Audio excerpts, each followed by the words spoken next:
Hello and welcome to visionontv. We have been covering the 6-week hunger strike by women locked up in Yardswood Immigration Detention Centre, and today we're joined by Shiar Youssef from Corporate Watch. What is the main reason for the hunger strike?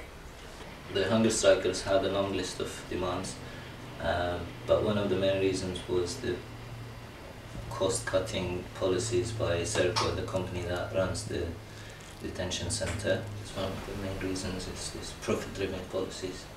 Could you tell us more about Serco? Yeah, it's a monstrous company. Serco stands for Services Company, so it's a British multinational specialising in outsourcing.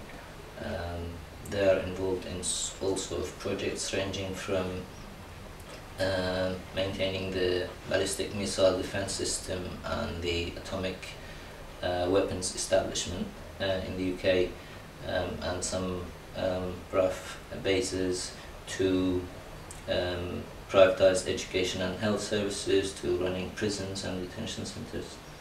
How the company became so big, I guess, is through capitalising on the privatisation of public services, which started during the Thatcher period, and through low bidding and cost-cutting management, they obviously attract governments who want to cut their costs, and so they manage public services on behalf of governments.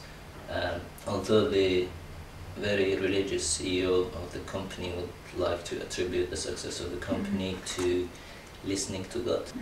And what is Serco's role in immigration detention? Immigration detention is part of what the company likes to call justice market. So they run Yardswood since 2007 on a 8-year contract worth about £85 million.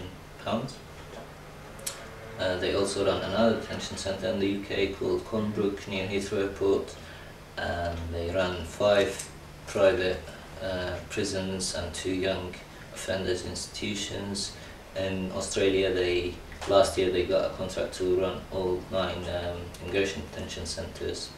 Their other justice services include court escorts, electronic tagging for offenders and asylum seekers, and all sorts of other things. And what can campaigners do about it? The company holds about 600 public contracts in 35 countries around the world. So one thing campaigners could do is to go to the local authorities demanding that they end their contracts with Serco because of its involvement in all these evil things.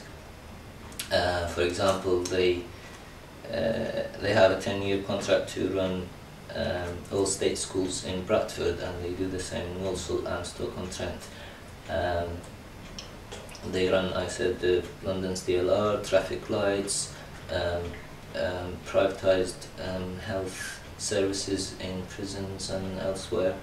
So that's, and also obviously the targeting the company itself, especially those who make decisions, like the director of the Yardswood Centre, and the CEO of Serco,